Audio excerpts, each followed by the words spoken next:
और अब बात महंगाई के खिलाफ कांग्रेस के हल्ला बोल की। देश में बढ़ते तेल के भाव से कांग्रेस ताव में है। महंगाई के खिलाफ कांग्रेस आज प्रदेश भर में विरोध प्रदर्शन करेगी। पेट्रोल पंपों पर सुबह 11 बजे से 12 बजे तक कांग्रेस कार्यकर्ता तख्तियां लेकर प्रदर्शन करेंगे। जयपुर के सभी 250 वार्डों में विरोध प्रदर्शन होगा। कांग्रेस कार्यकर्ता जनता को केंद्र की गलत नीतियों के बारे में जानकारी भी देंगे। महंगाई से राहत दिलाने के लिए कांग्रेस संघर्ष कर रही है।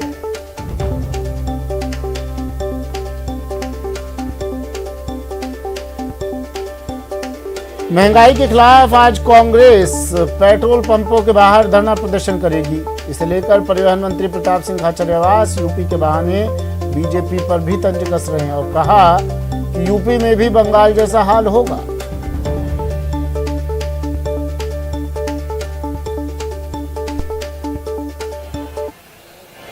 इसमें पेट्रोल, डीजल और गैस सिलेंडर की महंगाई को लेकर पूरा देश परेशान है। आम आदमी दुखी है और इसलिए ज्यादा दुखी है कि जब केंद्र की सरकार पहले चुनाव लड़ रही थी तब इन्होंने नारा दिया था अब और नहीं पेट्रोल डीजल की मार। अब की बार मोदी सरकार आ गई और आजादी के बाद के इन 75 वर्षों के सारे रिकॉर्ड टूट गए। पेट्रोल डीजल सबसे ज्यादा महंगाई के स्तर पर आ गया। पेट्रोल डीजल के मुद्दे पर कांग्रेस पार्टी 250 वार्डों में जयपुर में प्रदर्शन करेगी।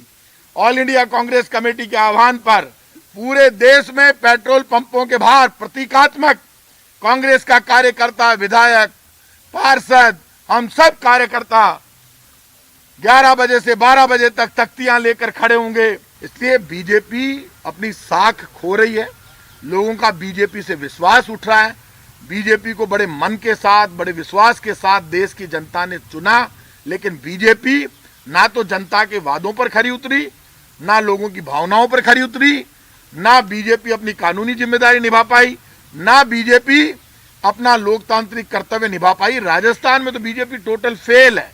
देखिए, यूपी का मुझे भी पता चला कि अमित शाह और प्रधानमंत्री जी के पोस्टर यूपी से गायब है।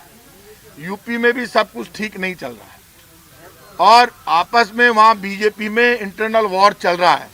इसीलिए बीजेपी इधर उधर से नेताओं को इकट्ठा करके अपने आप को मजबूत करने की कोशिश कर रही है। लेकिन आप देख लेना, जिस तरह बंगाल में पिटे वैसे यूपी में पिटेंगे। वैक्सीन गिरी गांधी गिरी की ही तरह ये भी हृदय परिवर्तन कराने का ही एक तरीका है, जिसके जरिए इन दिनों वैक्सीनेशन के खिलाफ फैले अफवाहों को खत्म कर लोगों को टीकाकरण के लिए जागरूक किया जा रहा है। और ये काम कर रहे हैं गुजरात के डाकोर के संत।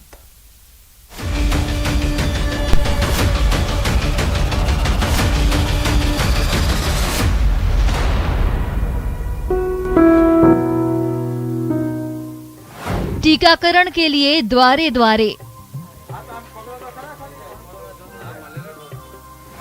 संतों की नई वैक्सीन गिरी। फूल देकर फैलाई जागरूकता। बचाएगा जान, टीका है रामबाण। नकारात्मक शक्तियों का नाश, यही धर्म है, यही कर्म है और यही यहाँ हो रहा है। संत समुदाय के लोग भी मठों और मंदिरों से निकलकर घर घर जा रहे हैं और आम लोगों को वैक्सीन की हकीकत बता रहे हैं, सब भ्रम दूर कर रहे हैं। और सुनिए कैसे इसे भगवान राम से भी जोड़ रहे हैं।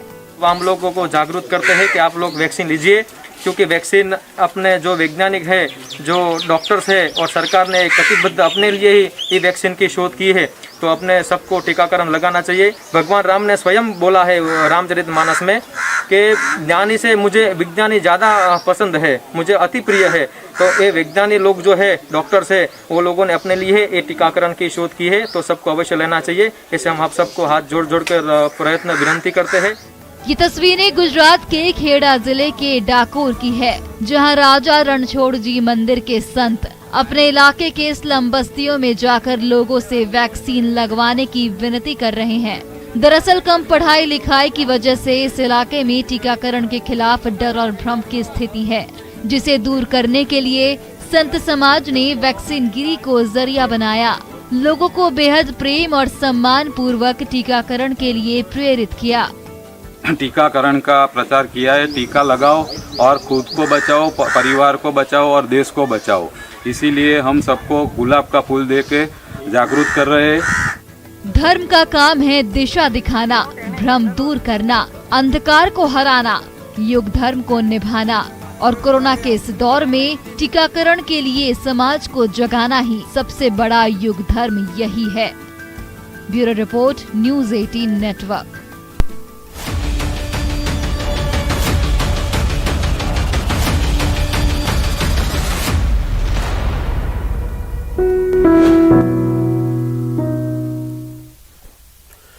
पूर्व केंद्रीय मंत्री और सचिन पायलट के पिता राजेश पायलट की आज पुण्यतिथि है।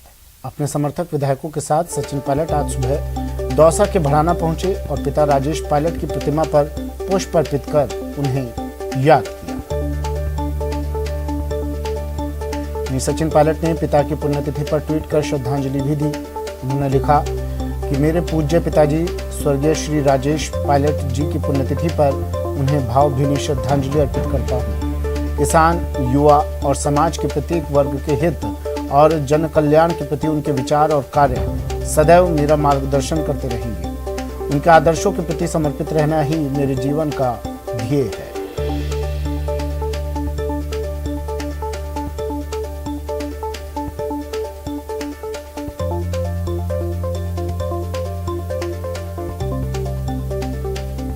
वहीं पूर्व केंद्रीय मंत्री और किसान नेता स्वर्गीय राजेश पायलट की पुण्यतिथि पर मुख्यमंत्री अशोक गहलोत ने ट्वीट कर श्रद्धांजलि दी। किसान नेता और पूर्व केंद्रीय मंत्री श्री राजेश पायलट जी की पुण्यतिथि पर विनम्र श्रद्धांजलि।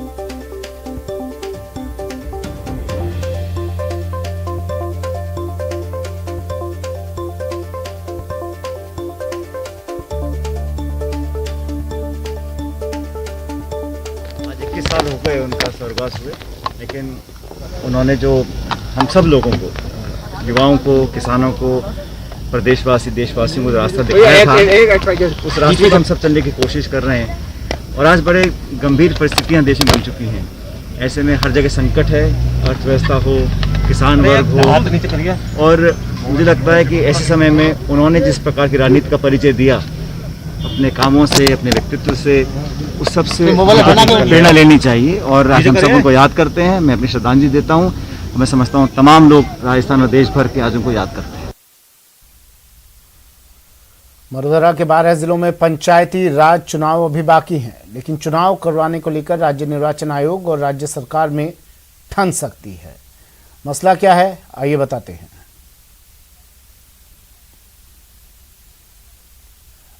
बताएंगे आपको, लेकिन उससे पहले कोरोना पर आंकड़े आपको दिखा देते हैं।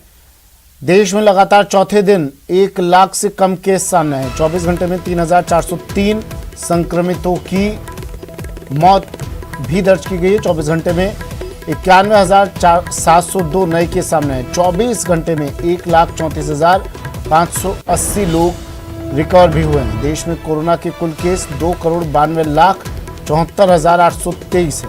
कुल डिस्चार्ज 2,77,90,073। कुल एक्टिव केस 11,21,671 और कुल मौत 3,63,079।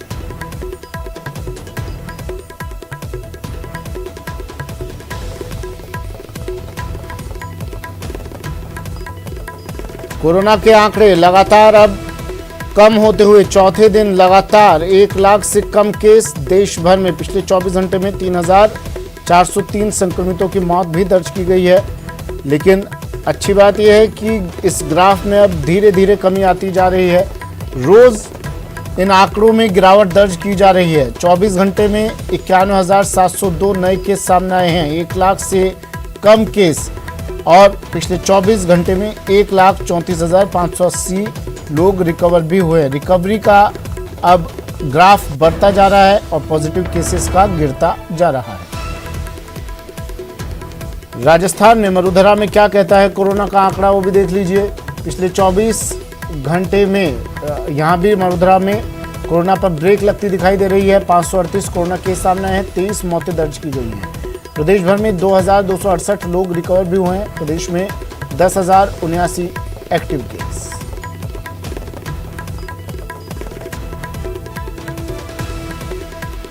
सौरभ गृहस्थी मेरे सहयोगी हमारे साथ सीधा जुड़ गए हैं जयपुर से। सौरभ, कोरोना की रफ्तार पर ब्रेक और ये ग्राफ लगातार अब कम होता जा रहा है। पहले हम देख रहे थे 1000 से नीचे आंकड़ा नहीं जा रहा था, लेकिन अब 538 तक ये ग्राफ पहुंचा है। एक अच्छी बात है, सरकार की कोशिशें, प्रशासन की कोशिशें अब साकार होती नजर आ रही हैं।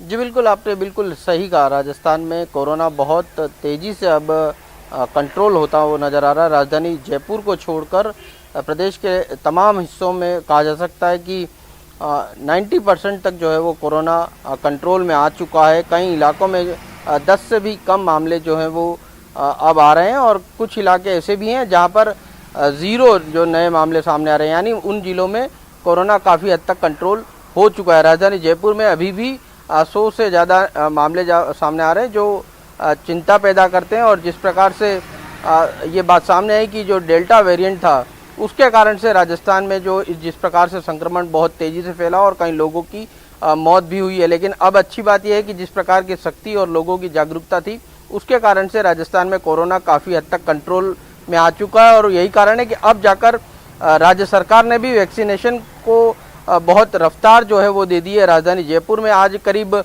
300 से 350 सेंटर्स पर जो है वो वैक्सीनेशन हो रहा है और आज एक ही दिन में करीब 1 लाख लोगों का वैक्सीनेशन कराने का लक्ष्य जो है वो रखा गया है। यही कारण है कि राजधानी जयपुर के अधिकांश वैक्सीनेशन सेंटर्स पर इस वक्त लोगों की भारी भीड़ जो है वो देखने को मिल रही है। और जिस प्रकार से वैक्सीनेशन चल रहा है उसमें बड़ी संख्या में लोग पार्टिसिपेट भी कर रहे हैं और ऑन द स्पॉट रजिस्ट्रेशन की व्यवस्था की गई है, जिसके कारण से भी लोग बड़ी संख्या में पहुंच रहे हैं। तो वैक्सीनेशन ही इसका जो है वो बचाव है। इस लिहाज से लोगों में भी अब जागरूकता आई है और लोग कोरोना गाइडलाइन की पालना करने के साथ ही वैक्सीनेशन को लेकर जानकारी के लिए। तो पिछले 24 घंटे में 538 कोरोना पॉजिटिव केसेस, लेकिन 23 की मौत। वैक्सीन एक बड़ा कारगर हथियार इसमें बन रही है। कोरोना का ग्राफ गिरता हुआ मरुधरा में। बढ़ते अगली खबर की ओर। खबर भरतपुर से। भरतपुर में एसटीसी हाउसिंग बोर्ड कॉलोनी के लोग जलदाय विभाग की लापरवाही का खामियाजा भुगत रहे हैं। विभाग की ओर से पानी की सप्लाई बीमारियों को न्योता दे रही है। कॉलोनी के ज्यादातर इलाकों में पाइपलाइन के जरिए पानी में कीड़े आ रहे हैं। इसके साथ ही कभी कीचड़ तो कभी बदबूदार पानी के साथ सप्लाई की जा रही है, जो स्थानीय लोगों के लिए मुसीबत का सबब बन रही है। स्थानीय लोगों ने जलदाय विभाग के अधिकारियों को शिकायत की है, लेकिन कोई समाधान नहीं निकला है। लोगों ने जलदाय विभाग के अधिकारियों से टूटी हुई पाइपलाइनों को बदलवाने की मांग की, जिससे उनको साफ पानी मिल सके।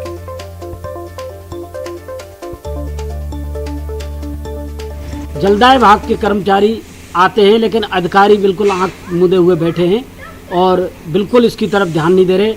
पाइपलाइन भी इन्होंने नहीं डाली है, लेकिन हमारी तरफ किसी तरह की कोई पाइपलाइन नहीं डाली गई है, जबकि शिकायत हमारी तरफ थी। और एसटीसी के दूसरी साइड में पाइपलाइनों का जाल बिछाया है, जिससे दूसरे लोगों को फ़ायदा मिल रहा है और हमारे यहाँ गंदगी फैल रही है। खबर हनुमानगढ़ से, जहां के नोहर और भादरा इलाके में सिंचाई के पानी की चोरी पर अंकुश लगाने की तैयारी शुरू कर दी गई है। इसके लिए नोहर में जल्द ही सिंचाई के पानी की चोरी रोकने के लिए अलग से थाना खोला जाएगा, जहां एक पुलिस निरीक्षक समेत 60 पुलिसकर्मियों की तैनाती के आदेश जारी हो चुके हैं। आपको बता दें कि हरियाणा की सीमा से सटे भादरा और नोहर इलाके में बड़े पैमाने पर सिंचाई के पानी की चोरी होती है। इस पर अंकुश लगाने के लिए कांग्रेस विधायक अमित चाचाण धरने पर बैठ चुके हैं। अब नोहर में सिंचाई थाना खुलने के बाद पानी चोरी के सभी मामले वहीं दर्ज होंगे, जिससे पानी की चोरी के मामले में पुलिस जल्द कार्रवाई कर सकेगी।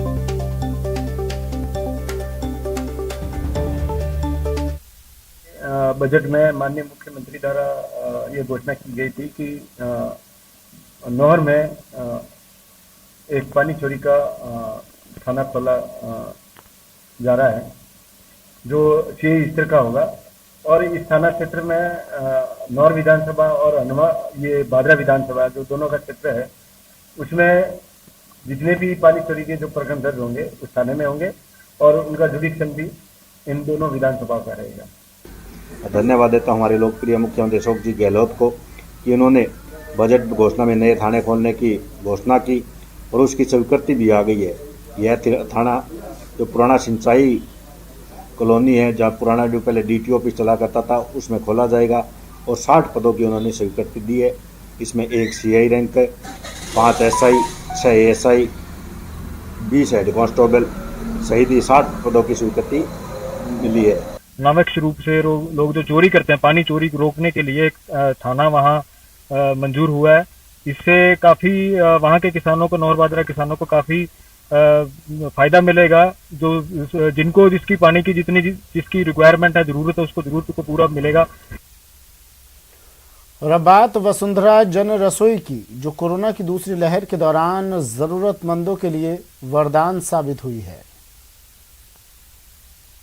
संकट काल में भोजन और राशन का इंतजाम, वसुंधरा जन रसोई जरूरतमंदों के लिए बनी वरदान। कोरोना की दूसरी लहर में जब कई लोग दाने दाने को मोहताज हो गए थे, तब जरूरतमंदों को पूर्व CM वसुंधरा राजे का साथ मिला। मुश्किल वक्त में वसुंधरा राजे अपने समर्थकों की मदद से पूरे प्रदेश में वसुंधरा जन रसोई शुरुआत कर जरूरतमंदों की मदद का बीड़ा उठाया, जिसके जरिए शहर से लेकर गांव तक भूखे को भोजन का इंतजाम और घर घर राशन पहुंचाने का काम भी शुरू कर दिया गया। इस दौरान पूर्व CM वसुंधरा अपने समर्थकों का हौसला बढ़ाती रही और राज्य समर्थक पूरी शिद्दत से मदद में जुटे रहे। आज भी तलवाड़ा ग्राम के अंदर कई मोहल्लों के अंदर जाकर पैकेटों का वितरण हुआ और उसी के तहत आज पिपरा रोड पर भी कई गरीब लोगों को वितरण किया गया। सियासी कारणों से भी वसुंधरा जन रसोई चर्चा में रही। कई सवाल उठे, लेकिन सियासत से इतर राज्य समर्थक जरूरतमंदों की मदद में जुटे रहे। गरीबों को राशन पहुंचाने के साथ मरीजों को बेड, ऑक्सीजन और रेमडेसिविर इंजेक्शन उपलब्ध करवाते रहे और अभी भी वसुंधरा जन रसोई के जरिए जरूरतमंदों को भोजन मुहैया कराया जा रहा है। माननीय वसुंधरा जी, हमारी पूर्व मुख्यमंत्री जी, उनके निर्देशानुसार हमने ये वसुंधरा रसोई योजना लागू की है। जब तक लॉकडाउन है तब तक ये हमारी व्यवस्था चालू रहेगी। साफ है, मुश्किल वक्त में पूर्व CM वसुंधरा राजे की पहल पर उनके समर्थकों ने अपनी सामाजिक जिम्मेदारी को बखूबी निभाया। न्यूज़ 18 राजस्थान के लिए जयपुर से सौरभ गृहस्थी की रिपोर्ट। टोंक जिले के अलीगढ़ पंचायत में पानी की किल्लत से परेशान लोगों ने प्रदर्शन किया। लोगों ने पंचायत कार्यालय पर प्रदर्शन किया और विकास अधिकारी के प्रतिनिधि सहायक अभियंता प्रेमचंद बैरवा को ज्ञापन सौंपा। लोगों का कहना है कि वार्ड नंबर 7 में पिछले 1 महीने से पेयजल की किल्लत बनी हुई है। अलीगढ़ में जो पुराने कस्बे के जो पुराने वार्ड हैं, मोहल्ले हैं, मामला ये है कि मैं ग्राम पंचायत का वार्ड पंच हूँ, अशोक सैनी, और मेरे वार्ड की समस्या है कि मेरे 1-2 महीने से पानी की समस्या चल रही है वार्ड में। ना तो पानी आ रहा, ना कोई हमारी कोई ग्राम पंचायत में सुनता, ना कोई सेक्रेटरी सुनते, ना कोई सरपंच साहब सुनते। मैंने बार है ना सरपंच साहब से ना अवगत भी करवा दिया है, जो यहाँ पर आते हैं बस झूठे आश्वासन देते हैं। मैंने कल भी आया था, जो ये कब आ जाएगा कब आ जाएगा। और दूसरे वार्डों में तो है ना टैंकर लग रहे हैं, मेरे वार्ड में टैंकर की सुविधा नहीं है। यूँ बोलते हैं भाई है ना टैंकर की स्वीकृति नहीं हुई। बुलेटिन में फिलहाल इतना ही, दीजिए इजाजत, नमस्कार।